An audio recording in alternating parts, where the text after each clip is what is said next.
Hello? All right, it's working. So good evening, welcome to our Finance Committee meeting of Thursday, September 4th. I'm going to call the meeting to order. Can we first start by standing for the Pledge of Allegiance?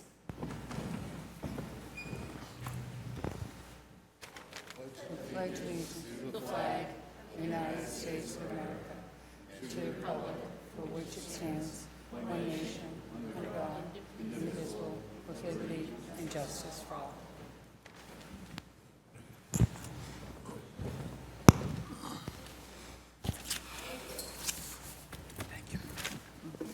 I will figure this out at some point. All right.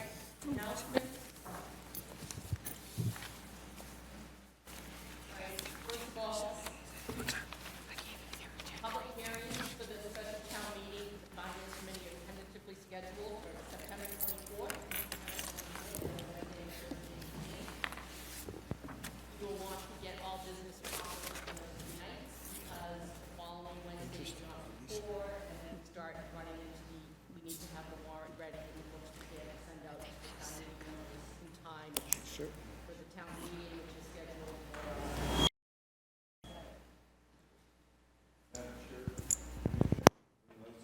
It is. Okay. It's still not liking me, but it's on. All right, the second announcement is that the Association of Town Finance Committees has an annual meeting that's in Sharon on October 18th. I know members went last year. There is a chart, so I'm going to look into see how much money we have available and if it's possible. If there are members that are interested in going, please just send me an email and let me know. The procedure is if you can send us a list of who will be going, we will cut a check from your expense account. Right now, you haven't really spent any expenses, so if we know who's going, we can cut the check and send it off to the Finance Committee Association for you. Thank you very much. Welcome. Okay, our next order of business is the approval of minutes from July 9th, 2025.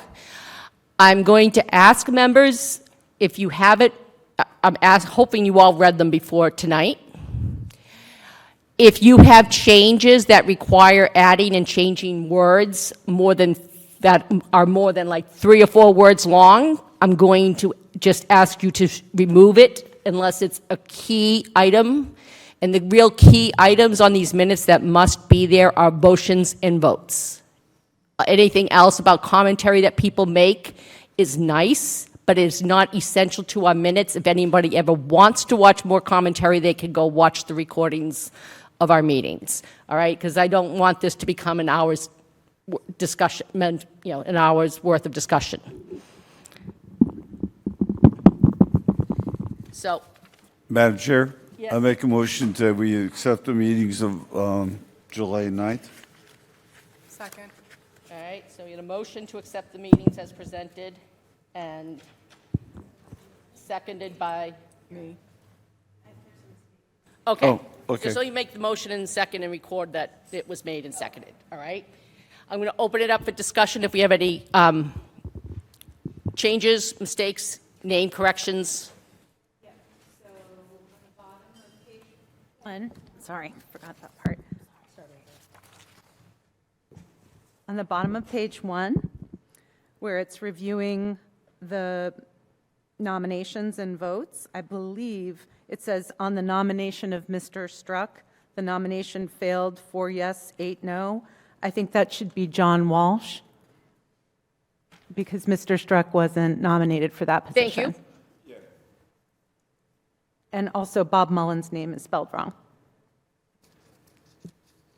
Do you know where that is? Yes, it's at the top, reorganization of the Finance Committee, second line. Oh. Should be L-L-E-N. Oh, I see it, yep. Thank you. Any other corrections? Do you have the bottom of page 1, I believe Heidi Tucker nominated me, not Chet. Thank you. Any other corrections?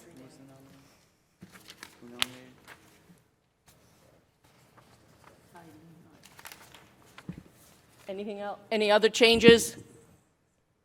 Carolyn? It's not necessarily a change to the minutes, but it's an addition with what you just said. Is it possible for us to add a link onto this where the meeting was taking place, or just referenced people, like go to SMAC and enter today's date to get the video? I think I can ask about that. I mean, that would be, when we post the meeting, somebody would have to put the link there. All right? But, Yeah. you know, the meeting minutes aren't posted until they've been approved. Okay. Okay. Thank you. It's a All nice right. idea. Thank you. Any other comments, questions, suggestions? All right, I'm going to call for a vote. All those in favor of approving the minutes as corrected or amended, say aye. Aye. All those opposed? Any abstentions? Right here. All right.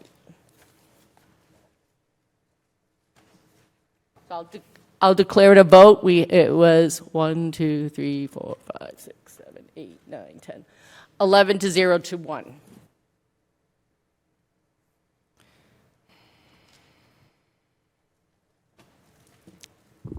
Thank you. All right, our next item on the agenda is a presentation from the town manager regarding the bonding options for the elementary school building project. Before we begin the presentation, I just want to make sure that people understand a couple of ground rules here. This is a public meeting. It's a meeting of the Finance Committee. It is not a public hearing, which means I don't necessarily have to allow anybody who is not on the Finance Committee or here at the request of myself to speak. All right? I intend to, allow the courtesies as long as everyone is, appropriate, but I don't want this to become a public hearing. I want it to be focused on the Finance Committee discussion. All right? The second thing I just want to make clear is, as part of this, we're going to hear the presentation, and we're going to be asked to recommend an option for a very specific question by the select board.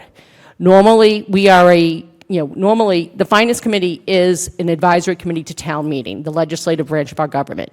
Normally, that's who we make our recommendations for. In cooperation of where this is an important issue, in cooperation, the select board has asked us to give, our opinion as the expertise as to the borrowing options. That is it. So we're not going to make lengthy discussions or recommendations about particular financial policies or anything else that might come up, because that would be outside the scope of the request. And where this is something that is relatively new, at least in my experience on the Finance Committee, we want to, demonstrate how well we can try to collaborate and give good insight. Doesn't mean we have to agree with everything, but it means, we want to have good, insightful discussion. Thank you.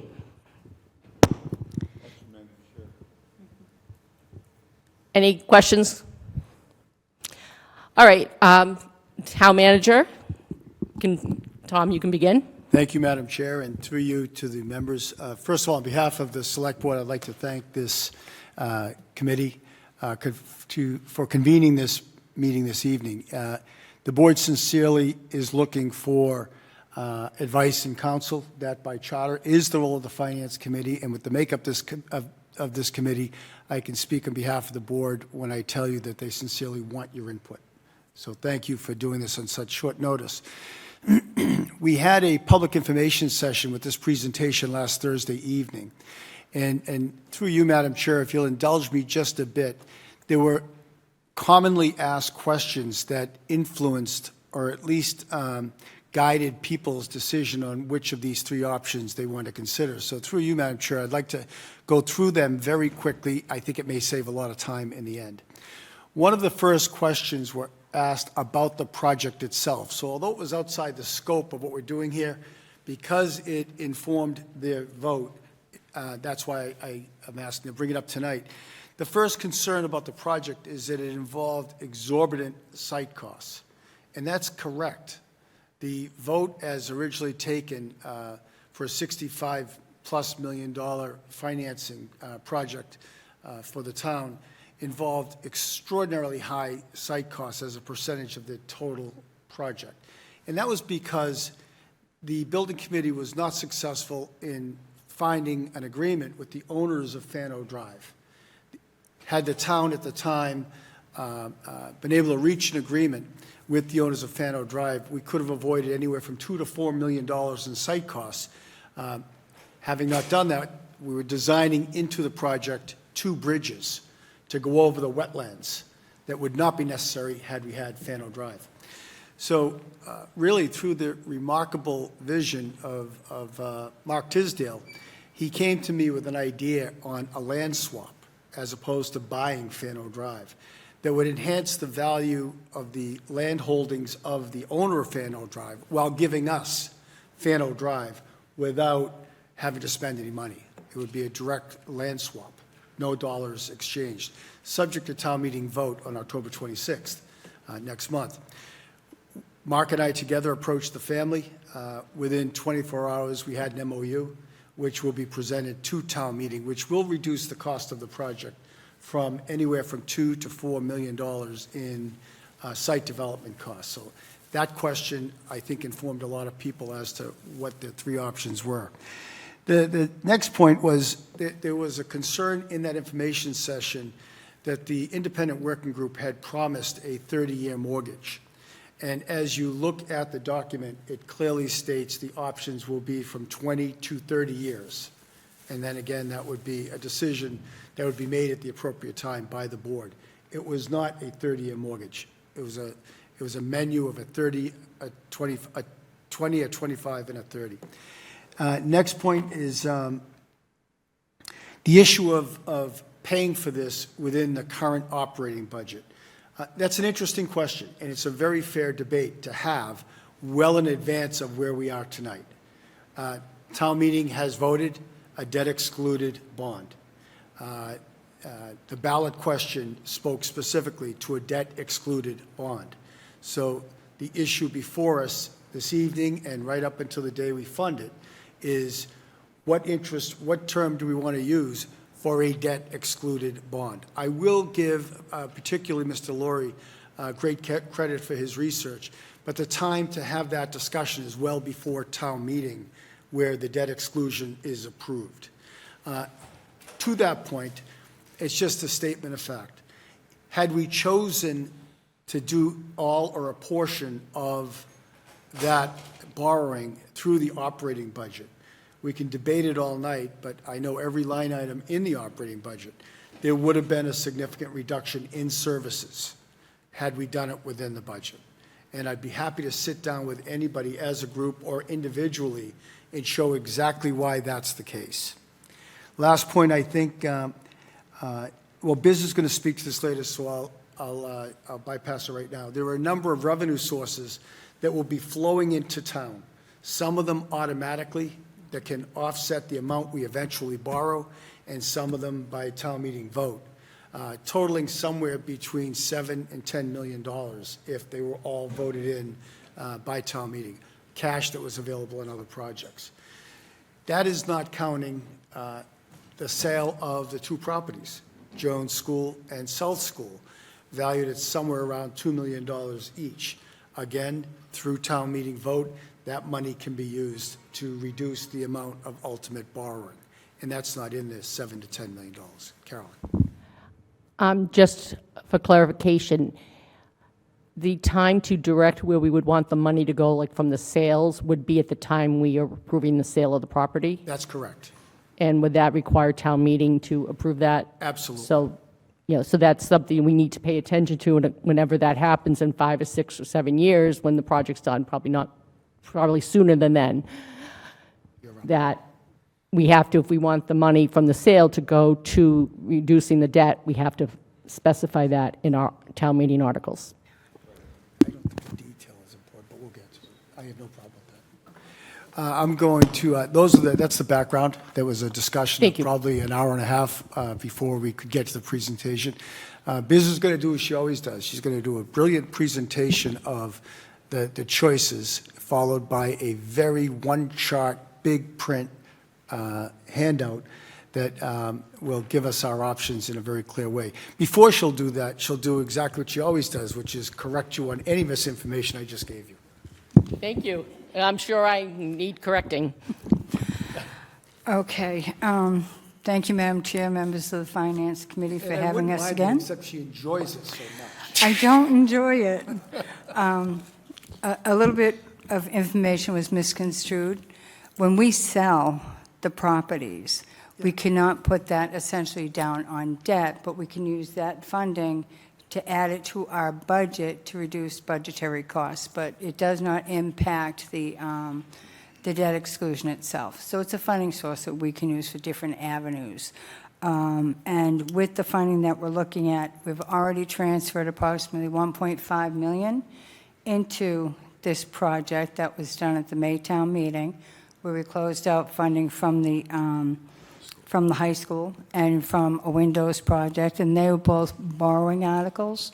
So anything that we have a borrowing article that we feel as though we can close and we cannot offset the cost to reduce the borrowing, they'll be presented to town meeting. Right now, we have been waiting for our final payment from the MSBA, which takes a number of years to get. We are at the final phase. We're expecting our final payment or final agreement to be completed between now and February. When that is completed, our estimated final payment will be approximately between $2.3 and $2.5 million. When that money comes in, we have to legally put it into the account. That's the high school account.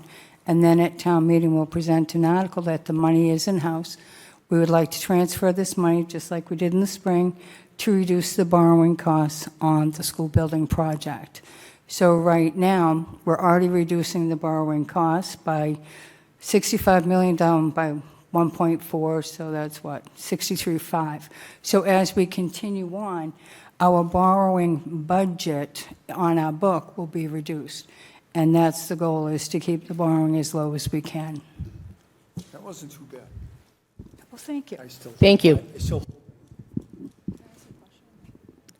Sure. Biz, can I just ask a quick question? So just to rephrase to make sure I understood what you said, I'm just going to use round numbers. So let's say our original idea was we're going to borrow $60 million and we're getting back $5 million from MSBA, right? So now we only need to borrow $55 million.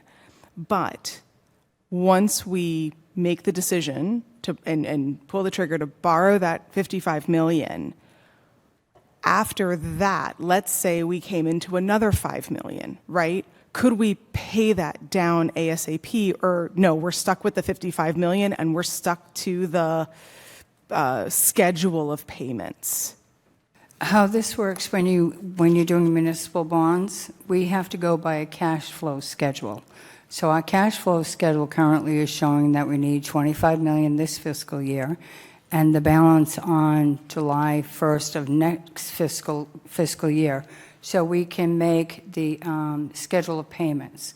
Now, our authorization for the borrowing is $65 million. However, as we go along right now, we have to authorize the $65 million, but we do not take down the $65 million.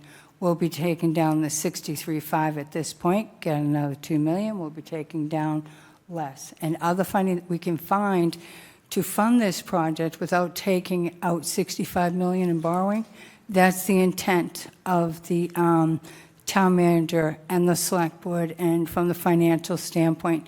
Gentlemen, there's a meeting over here, if you're looking for a meeting, right there. Room in the corner. You're welcome. So that's the intent, and part of the process here is to have good budgeting and good communication with the project manager, and we do have a finance team in town who's working on the schools so that the invoices get approved, they know what their budget is, and they cannot go above the budget. It's just the different funding sources that we are tracking. Does that answer your question? Almost. Okay. when we finally say we need 62 million, right? Yep. We're on the hook for that 62 million. That's what we're I know we can't go above. We are on the hook for the 62 million, once we decide it's the 62 million that we need, correct? Okay, so we're trying to pull as much as we can before that and bring that debt down before we Correct. ask for the money. Correct. Okay. And the final request on this money won't be until 2027, 2028. Okay. So I think the school's scheduled to open in 2029 was the last thing I saw. So as we get closer, we know where we are on the financing options, and like Mr. Coulter said, the more money that we can grab from other sources, where we're not borrowing any other money, we're closing out projects, that's the most conservative way to help us build this school. Perfect, thank you. You're welcome. Becca, one question that kept coming up in the meeting, and it took a while, but everybody grasped it after Biz said it very clearly. If we borrow, hypothetically, we end up drawing down or borrowing $58 million, and we end up using $57 million, we got $1 million left over. We can't use it to pay down the principal.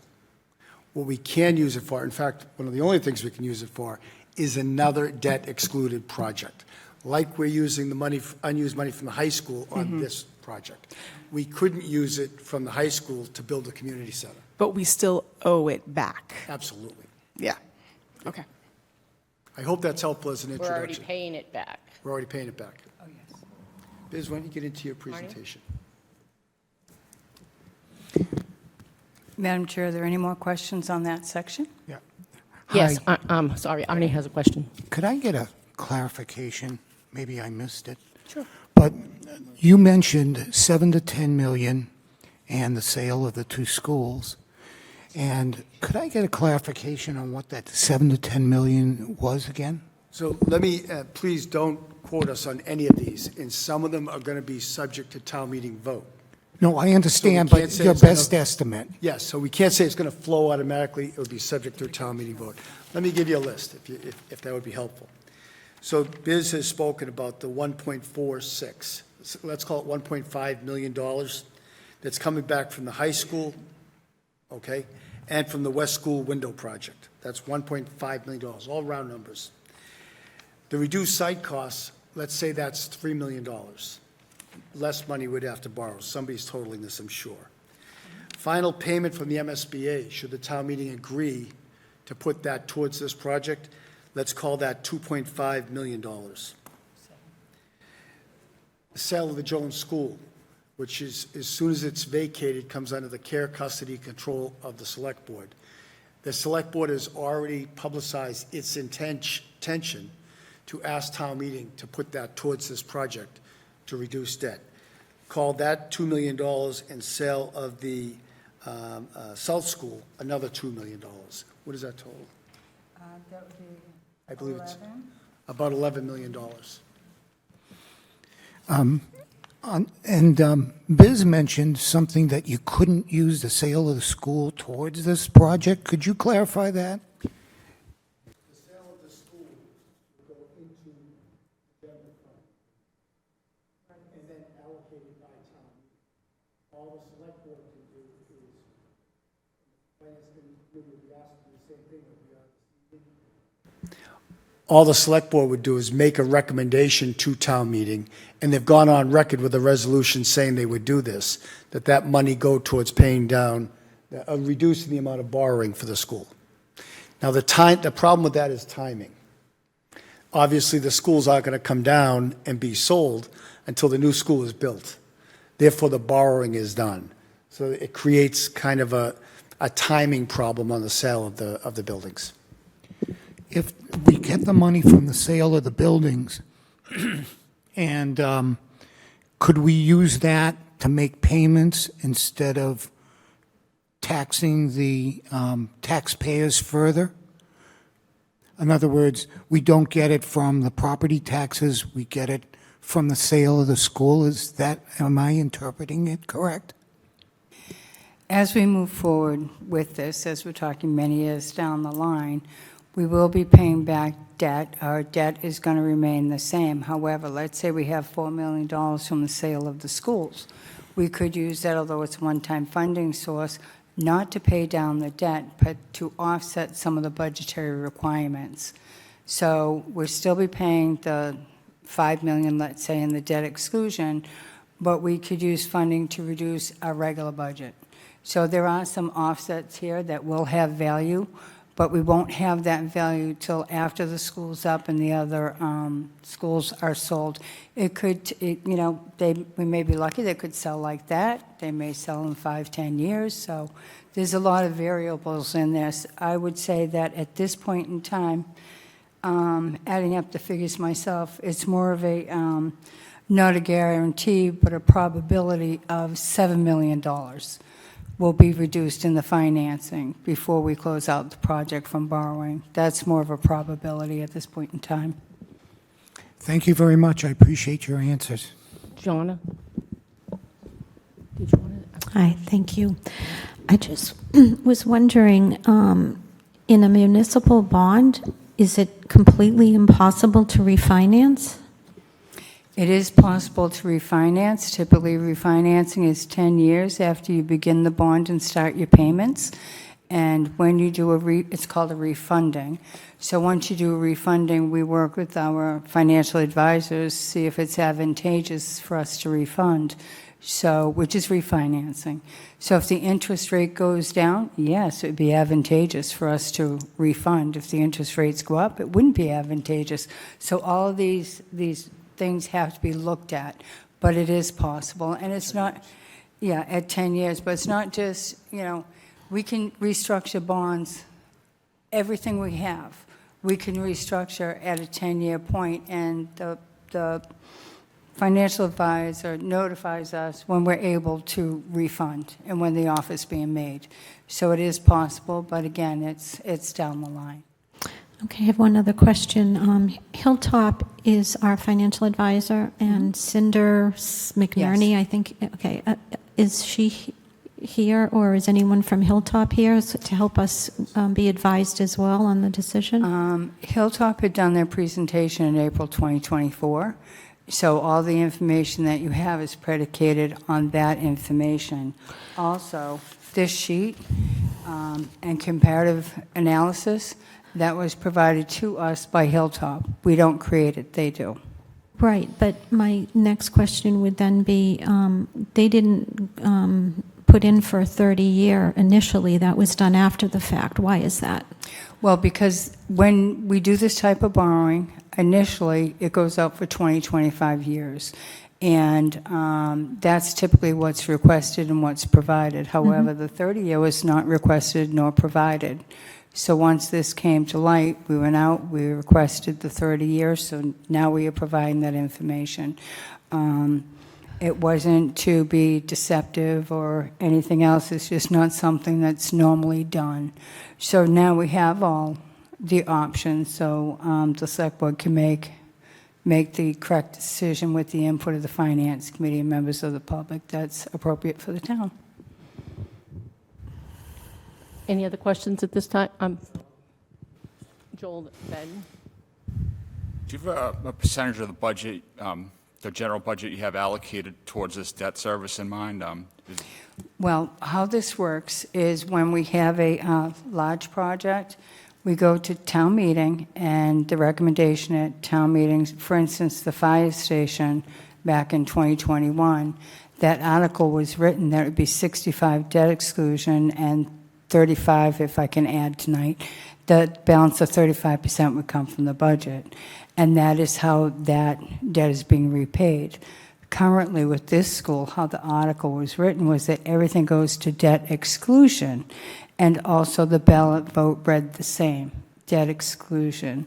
So if and when there's another large project going forward, the consideration should be, what can we absorb on a split in the budget? But you want to be cognizant of your budget, because let's say we put, everything was voted to go into the budget. Well, you would have to decide, well, what departments are you going to cut in order to fund that $6-7 million budget increase?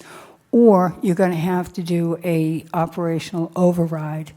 It's very important to note that an operational override is permanent. It does not go down when the debt is paid. It remains permanent. But what is temporary is a debt exclusion. Does that answer the question? Yes. Okay. Joel? Thank you. I'd like to ask a couple of questions about something that hasn't come up yet, and it's called bond anticipation notes. And Biz, if you do us a favor and explain to everybody what that is and how easy it is to redeem them. Okay, a bond anticipation note is temporary borrowing on a project. Typically, you do not do a ban for a large project, and the reason is because you are paying interest without paying down the principal, and that is just not financially prudent. It's not a smart way to borrow. Now, what we do is when we have small bonds that we're going to be taking, let's say a $100,000 bond or a $500,000 bond, what we do is we ban, and we do pay down the interest on those, and then we combine those bans with a larger borrowing. So it takes time to do these. You can renew a ban for 3 years, that's it, and then it has to go to bond. But if you bundle the smaller projects together, like 2 or 3 years worth of projects at 100,000 there, 100,000 there, 200,000 there, and you get a larger borrowing, then you have a better interest rate and a better bid packet that goes out to the people who are bidding on our bonds. Thank you. The reason I bring this up is on a project that I worked on a few years ago. The town went out and borrowed money under the debt exclusion, but what they also did is towards the end of the project, they determined how much the final payment would be from the MSBA, and then they used bond anticipation notes to cover that payment. So when they finally got the final payment from the MSBA, the money went and they paid off the ban, and it was a very clean thing. Correct. On the high school project, we obviously didn't do that, and we ended up with an excess of, I think, 1.4 million of unused bond capacity, or no, not even bond capacity, 1.4 million of bond money that was just never used that we have been paying for. It was a And million. I was wondering why we couldn't do something similar for the elementary school project. In fact, in your discussions about using the sale from the properties to offset cost, if we had bond anticipation notes, not a lot, not for the whole project, but just for a certain portion of it, technically we could use the proceeds, I believe, from the sale of the properties. I'm not sure if that's kosher or not, but I think it is. So that's a multifaceted question. So as we're getting closer to the end of the project, should we have managed the project a little bit better from the financial standpoint? Probably, because not only did we have the $1 million that we borrowed that we not necessarily had to borrow, we also have 2.3 million coming in from MSBA. So the net borrowing that we potentially did not have to do was closer to $3 million. So yes, as we get closer to the end, and let's say we need $1 million to close out the project at the end of the project, during the end of that fiscal year, we can ban that, do temporary borrowing, and then combine with other borrowing. So that is possible, but not at the beginning of a project. So basically, you can include that in your bonding strategy? Yes, we can, and we also have Thank right God. now, we do have bans outstanding right now for the feasibility study, which is $1 million. So Really? that's already been addressed. So all these things are, it's a little bit complicated, but it can be done as long as you're paying attention to it. So I just want to make sure I understand. So theoretically, if this is what you're saying, towards the end of the project, let's say, all right, now we got to put the playgrounds up there, we're going to borrow $3 million, we could do a ban for that, and then take the proceeds from the sale 2 years later and pay the ban off? Anything that we're doing that's outside of the scope and not part of the original project, technically, like you said, you want to build a playground, which, this is hypothetical, wasn't in the original project, then yes, we can build that playground And if the funding is there, we can ban it. Or if we have the schools are sold, then the townspeople can vote to move that money to cover the costs of the playgrounds or whatever additional items that aren't in the project now. That makes sense? I need to think about it, but I'll move Oh, on. we can use it to pay off the bans, yes. Right. Yes. Okay. It is a possibility, It's what we can use the bans for. yes. View it as a smaller amount over a shorter period of time. Right. Correct. That's why I was thinking like it's something towards the end of the project, because then the sale is likely to come relatively soon after that. Like right now, Right.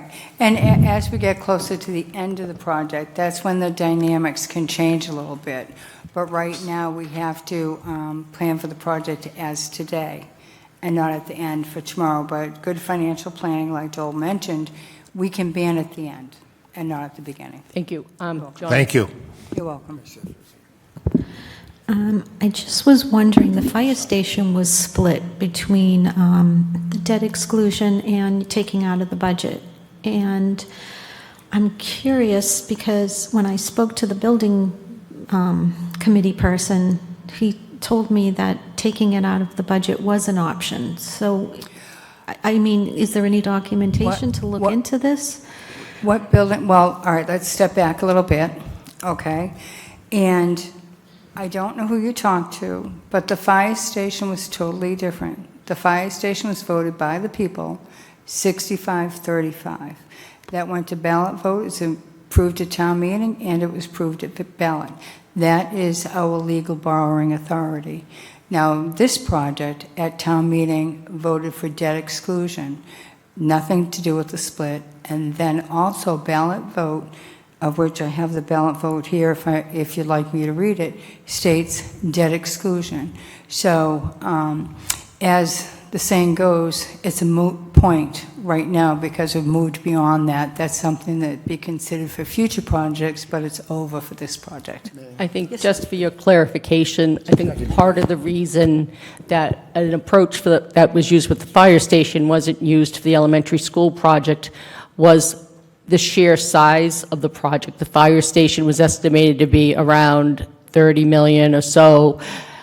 And so if we, so taking, 65% out of the budget, 35% within the debt levy could be absorbed without having to make substantial cuts.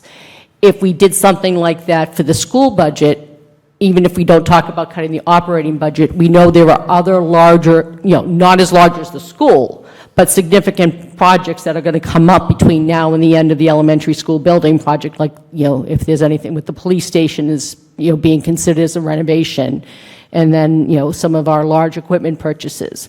So if we had used if we had made the split with the elementary school project, we wouldn't have in the budget capacity to borrow for those projects, which are not as big, and you might not want to put out for a debt exclusion, but you wouldn't be able to do them because you wouldn't have the borrowing capacity within the budget to pay for them. But we could have done it had we Correct. had the foresight and to put it into the article.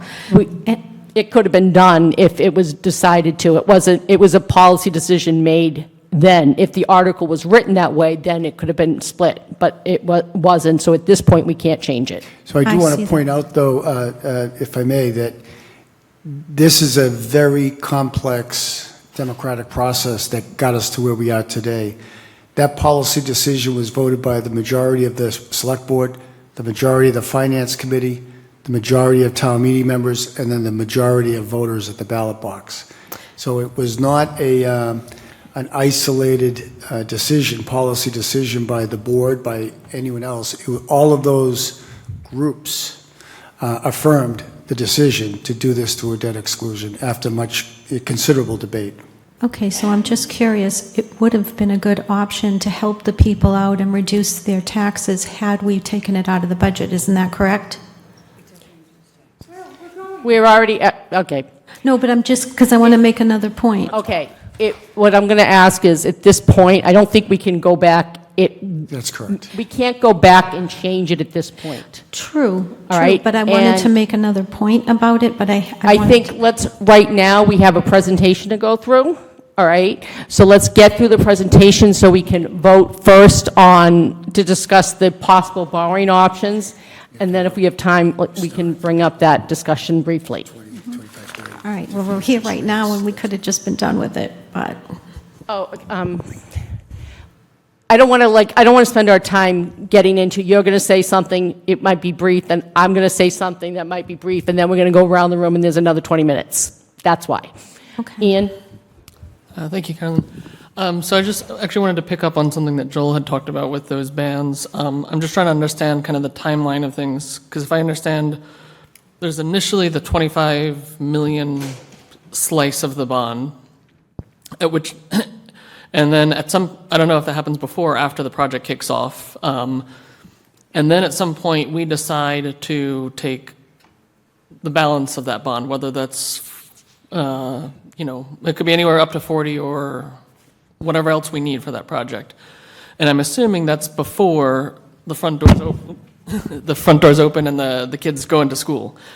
So I think what I'm trying to understand with the bans is, at some point we have to make that decision of, okay, it's going to be, we're going to borrow an extra, let's say, round numbers, 30 million. So I'm not sure where the bans come into this. Is it, if we say that we're borrowing 25 first and then 30, is that because the contractor has told us it's going to cost 55? Or do we do, or is it a case of the contractor saying it's actually going to cost you 56, but we'll borrow 55 on the bond and put $1 million against the ban? As we get closer to the end of the project, that's when bans can come into play. In the meantime, we will be paying bills based on bonds that we've taken. When we get to the end of the project, if, let's say, we're waiting for a payment from the MSBA for $2 million, rather than borrowing $2 million to make sure that project is in the black, we would take a ban, which is temporary borrowing, which would still keep the project in the black. And we wouldn't have any type of issues that we'd have to face. We would pay temporary borrowing costs for those and temporary interest. Then, when we're sure of what we have going at the end of the project, we will take that ban, we have 3 years to renew it. We can renew it 3 times, that's it. So during that time frame, we know exactly what we need. Within 3 years, we'll know what the final project cost. We roll that into a bond if we have to, which would remain in the debt excluded bond. Now, don't want to complicate this, but let's say we sold the school in the meantime, and then the townspeople decide that we're going to use the sale of that school to pay off the ban. We have not bonded it yet. We can use that to pay off the ban. Did that make sense? Thank you, yes.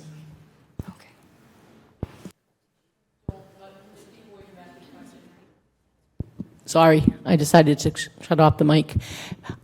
Is this all part of your presentation, or should we? This is not part of the presentation. We did touch on this a little bit last week, but it's not necessarily part of the presentation. The main body of the presentation tonight is to present the options that will be before the select board on Tuesday night. Okay, so I'm going to ask Joel, you ask your question, then I'm going to ask, we can keep our other questions till after we hear the presentation, and then we can continue this discussion. I just want to make sure we get the presentation in for people. May I? Thank you. May I? Thank you. Actually, it's more of a comment to help answer your question. We have on board owner's project manager, Vertex, who is very good at this. And one of the things that they're very good at is doing a calculated cash flow of what we're going to need, and they keep an updated budget saying what we're going to need. Right now, the budget shows that we have $90 million for construction. We feel there's a good opportunity to bring that down to about 85 million, maybe even lower. But as time goes on, Vertex will be providing Biz with a very detailed cash flow so that they'll be able to tell, based on numerous projects that they've done, what they believe the final MSBA payment will be, and that'll give her the information so that she'll know what to do for the van. Does that help? Yes, thank you. Thank you. Okay, so we would like to move on to the presentation itself. In front of you, you have a couple of sheets. One is the very long sheet, which shows the options, 20-year 4%, 25-year 4.25%, 30-year 4.5%. And there's also a summary sheet, which is just a single page that shows the interest options. So in summary, Before you start. yes, sir. Madam Chair, just one point that we want to share a little laughter we had in doing this. Can you tell which sheet Biz made and which sheet I made? Hey, I gave all the information right here that was requested. So I essentially. appreciate the large paper for all that. So don't I can't see it either. So essentially, if we look at the big sheet, debt on a 20-year is $96,267,572. 25-year debt would be $107,591,791. 30-year would be $120,650,659. And those are a big difference between those. Now, the summary, which Mr. Coulter so proudly made, shows that at 20 years, our total interest would be $31 million. The highest annual principal and interest costs, and this is all estimated based on when we go to bid, would be $338.29, and that would be an increase to a tax bill. The monthly breakdown would be $28.19, and that's 20-year. At 25-year, our interest goes up to $42,364,317. The principal and interest cost would be $302.65 because we just extended the note another 5 years. And these are predicated on an average $500,000 home.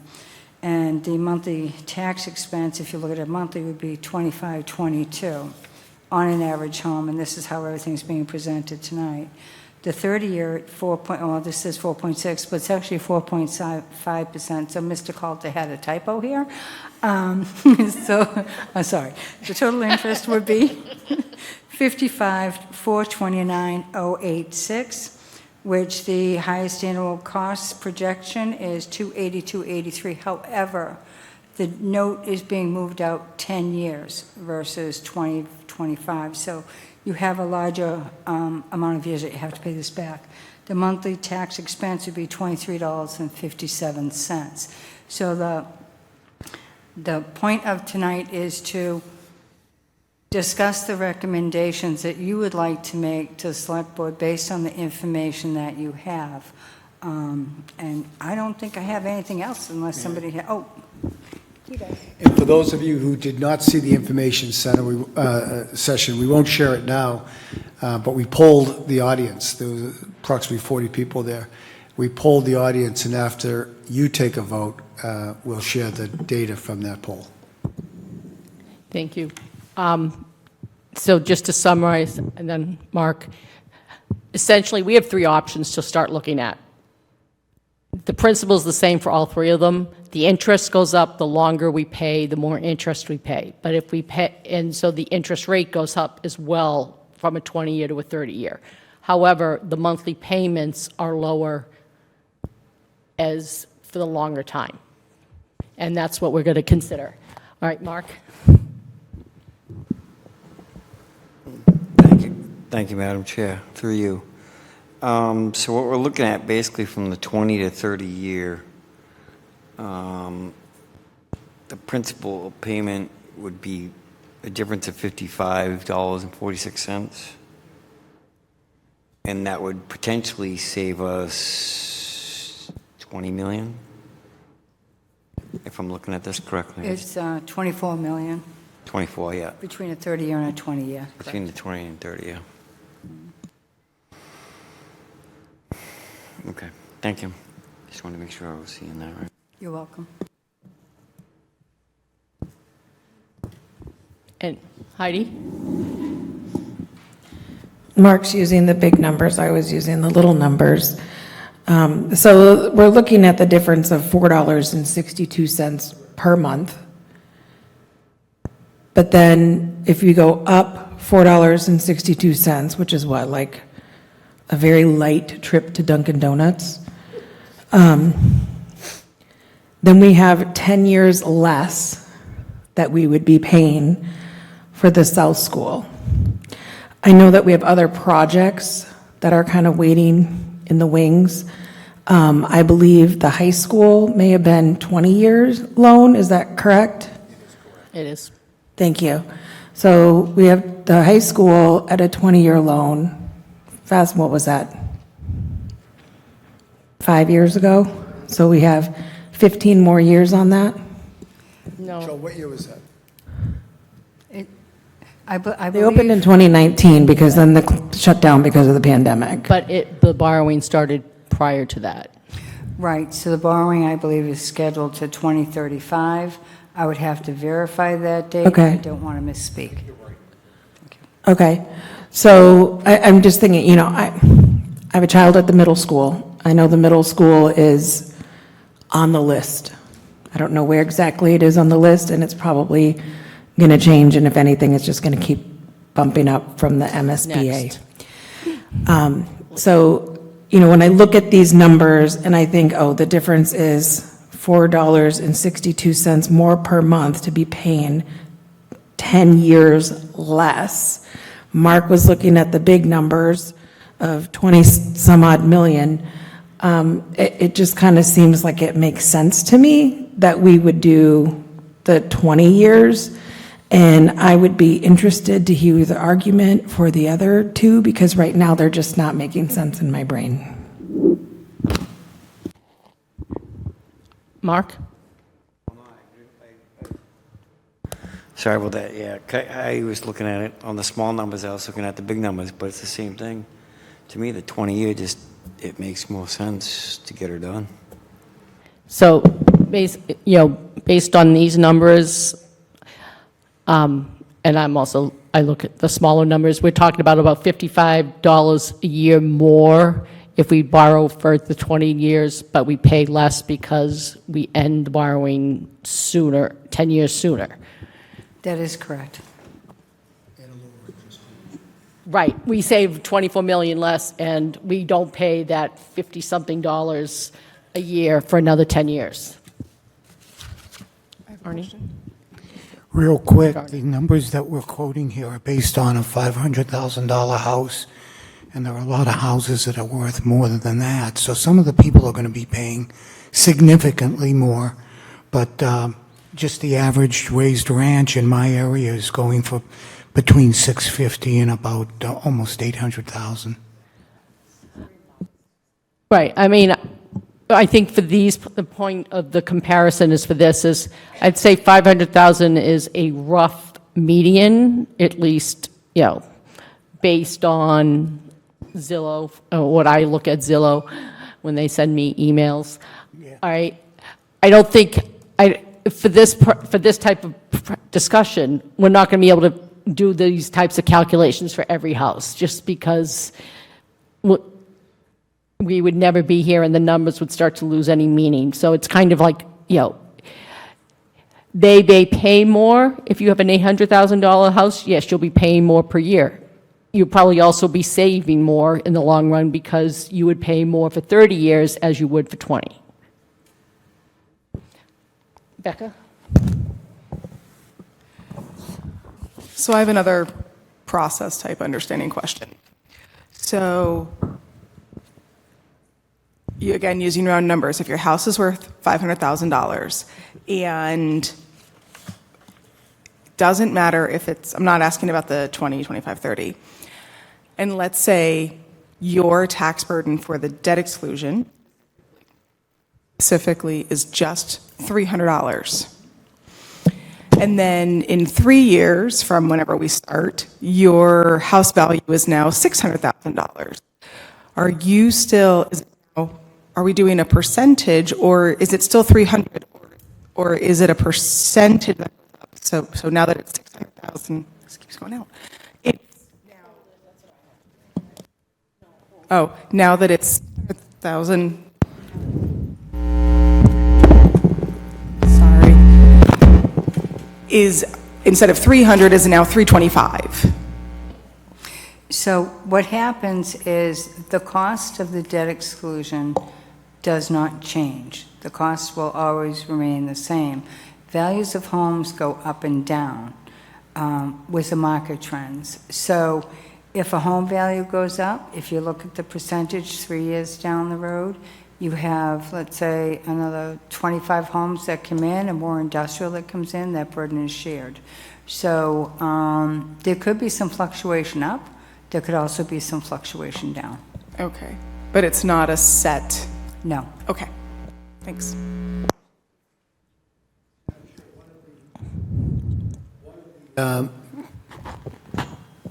One of the issues that the board wanted to get counsel on, and that's why we held the public information session, was the perspective of seniors who are on fixed income.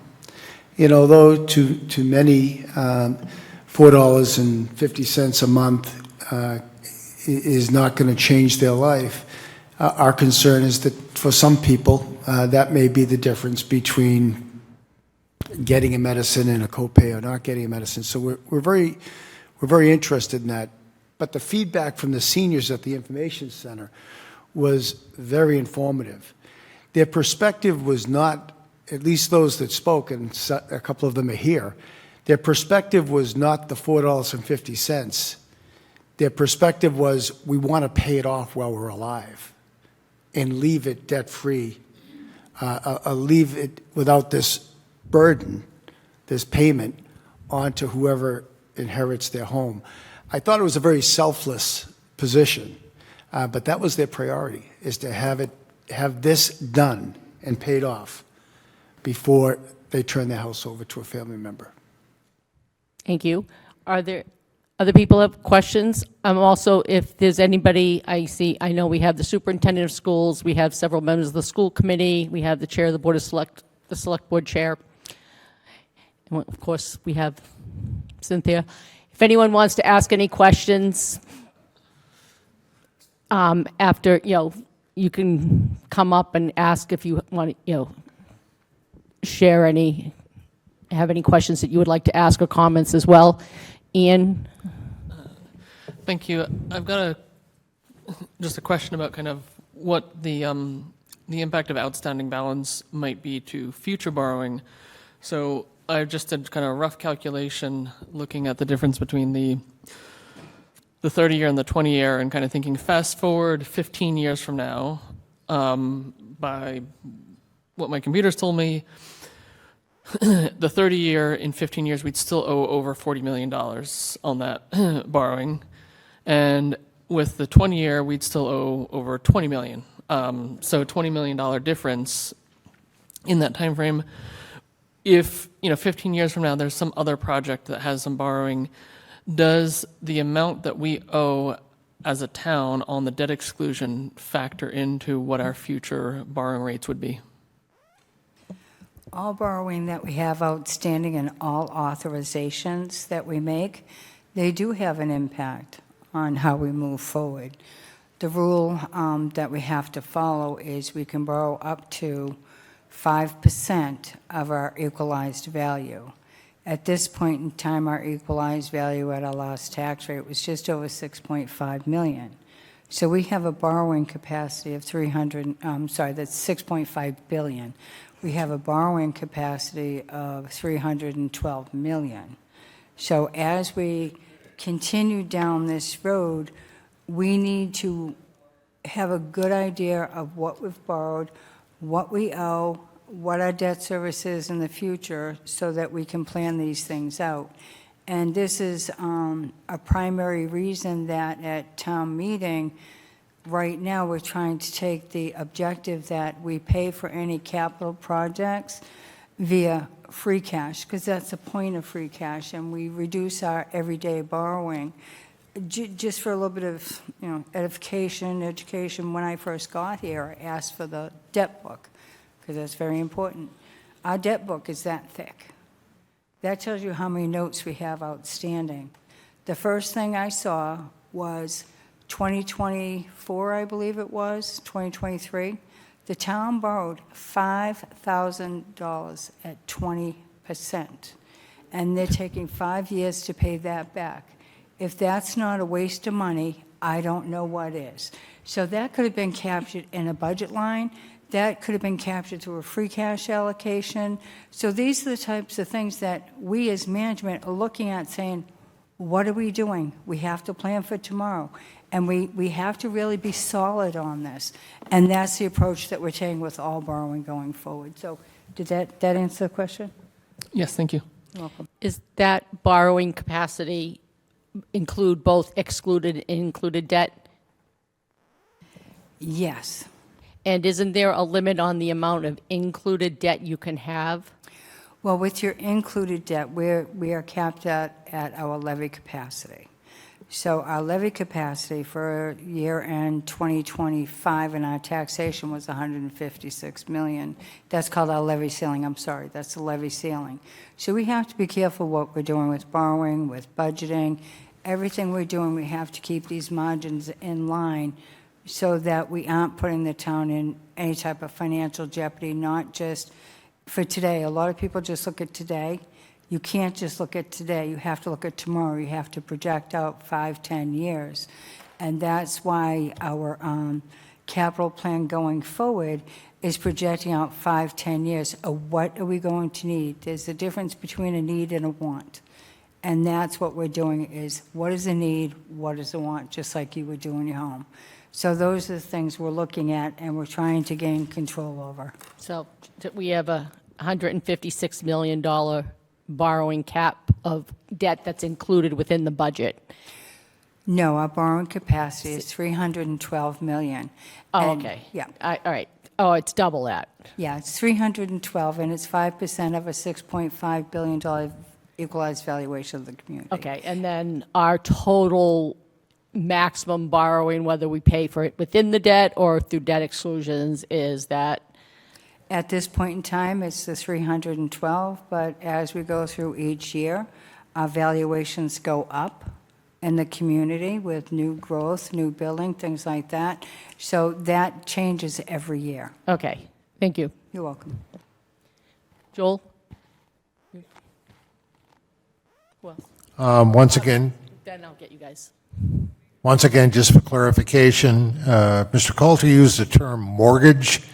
That's a little misleading. I think, Biz, if you explain how the bond repayment works, as I recall, it's a little different than an actual mortgage works. Well, how a mortgage works is if you can pay off your mortgage early. You can't pay off a debt payment early because we follow a different law, different rules, because we go out to bid.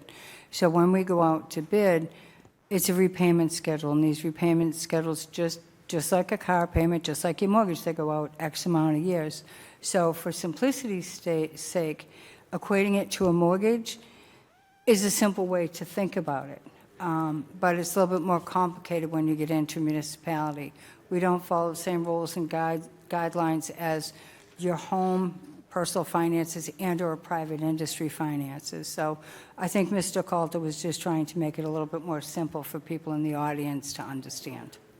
Well, I think the point I'm trying to make is that if I understand it correctly, and this may have changed in the town since we did the high school project, but if you get a bond for $20 million for 20 years, the repayment is $1 million per year for the principal, and then the interest will vary, and as you get closer to the end, the interest gets lower and lower, so that the total payment, including the interest, actually goes down at the end of the bond. Is that what we're doing here?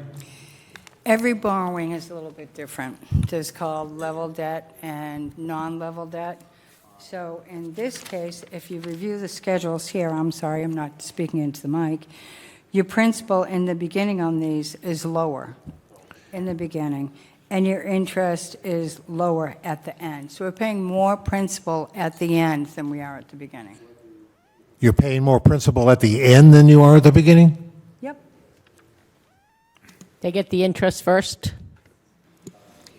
If the way you look at the schedule is different than how I it's being understood. presented with level debt. Okay. And like I said, every single borrowing is different. Okay, thank you. I'm going to ask I'm going to have Dr. Bayadov and then Cynthia. Oh, Cynthia, you're.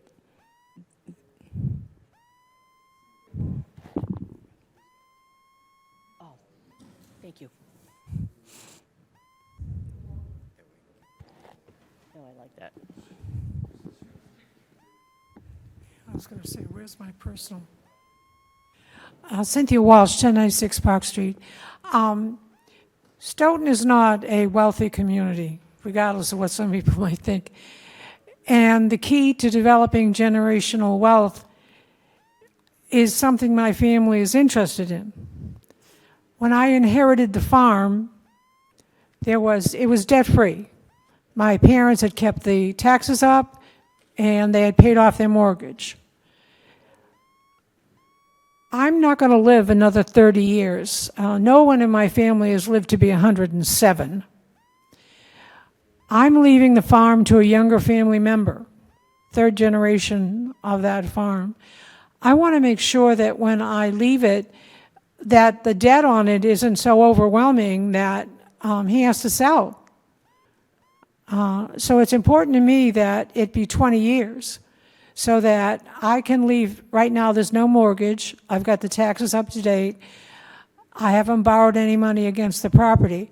So right now, if I kick off tomorrow, he will pay for the next 20 years, but there'll be less debt for him to pay because I'll be keeping up the payments for as long as I'm alive. And I think that's true of most seniors. We leave our homes to a younger family member, and we hope that they can maintain it. If we leave them something that's got a lot of debt on it, then it's going to be sold to someone else. They'll take whatever cash is available, and that's the end of the family owning the farm. So I hope you take that into consideration. Thank you. Madam Chairwoman, through to the entire Finance Committee. First of all, I just want to articulate the conscientious approach by the town manager and Biz, the select board, in really looking into the long-term needs of the community by really looking at giving options, number one. Number two, as the superintendent of schools, I will not be here in the future after next year, and I think about the needs of the school district over the next 10 to 20 years. In the very near future, the Finance Committee, the Town Select Board will be receiving our capital improvement plan that we are working on. And you are going to see drastic number of millions of dollars of needs for the O'Donnell Middle School over the next 5 to 10 years, which is further out than the plan of when we're going to go out for a new middle school. So what a 20-year, to a comment made earlier, the 25 and the 30-year for me just does not make financial, it just doesn't add up to me, number one. Number two, if you're looking at financial planning, which I know Tom has been articulate over the last few years as the town manager to make sure we are looking at, the 20-year makes sense to me. Because what it does is it allows for the one thing that doesn't happen on the town side. We can get an MSBA grant for O'Donnell Middle School, just like we are the South, like we did for the high school. We can do it for even things like accelerated repair, if all of a sudden we can plan for a boiler repair, or we've done windows, we've done roofs. The town does not have that benefit. They have to either use the capital funds that are available, or like they did with the fire station, a split. Those are the only real options that the town side, the municipal side has, and they have a growing list of those needs as well. So to me, budgetarily, although we had a very, a lot of debate about the South School and all of that stuff, I think now we can actually come together and say, well, conservatively, the best approach is a 20-year because it takes care of our financial issues quicker. As a private citizen, I've never thought for a long time about what happens to my home when I retire. But as Ms. Walsh just eloquently articulated, I now too, as I retire, am thinking about, where does my home belong? Who is it going to? You know, I think about my only daughter and making sure that when the time comes, that home is hers and it's been taken care of and she doesn't have to have that extra expense. And lastly, I hope to live to be 77 like Miss Walsh.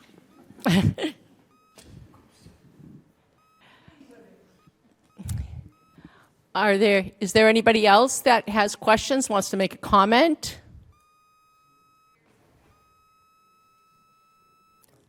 All right. Okay, I'm going to, Finance Committee members, is there anyone else that want to make a comment? And then I'm going to ask for a motion. Thank you.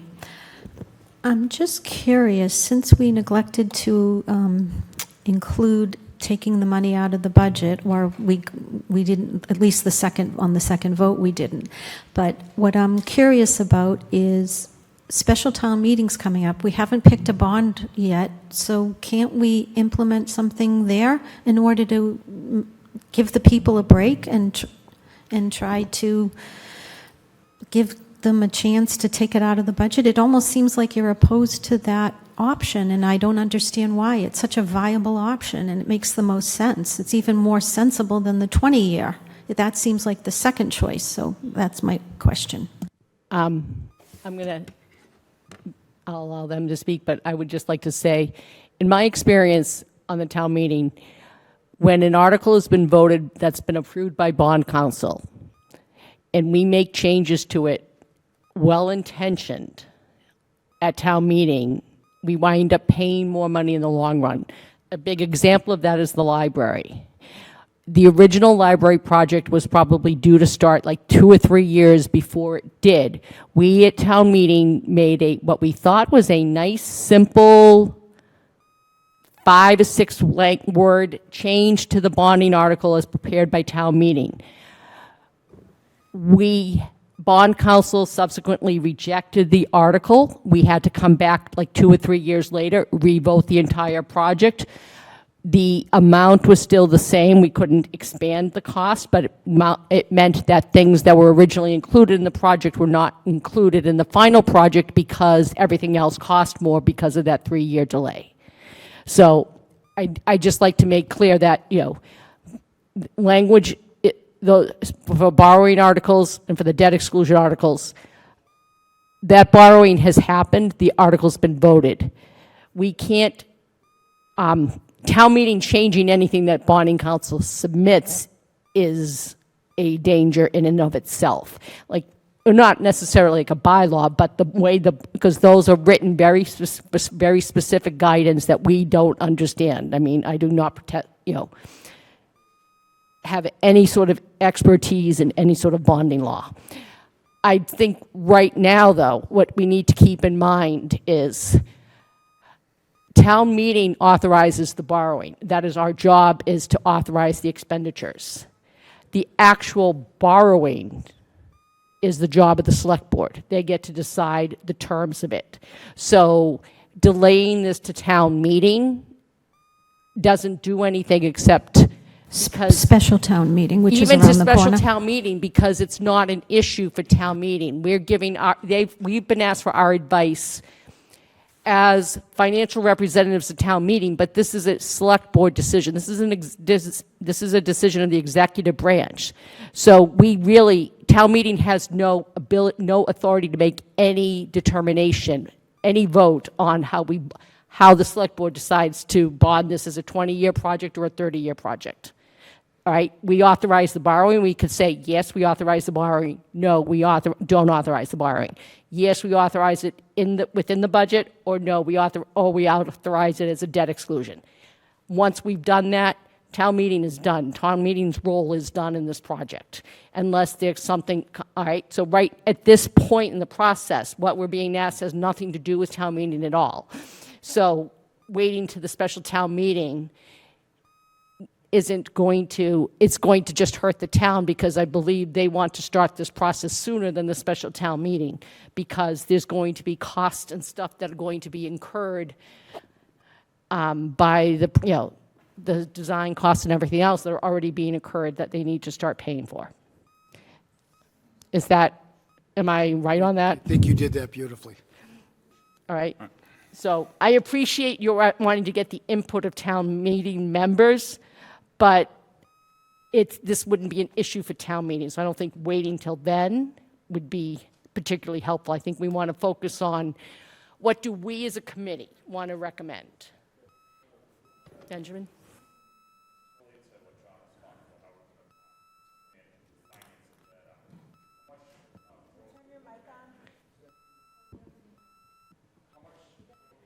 You want to have the green light. Okay. Yeah.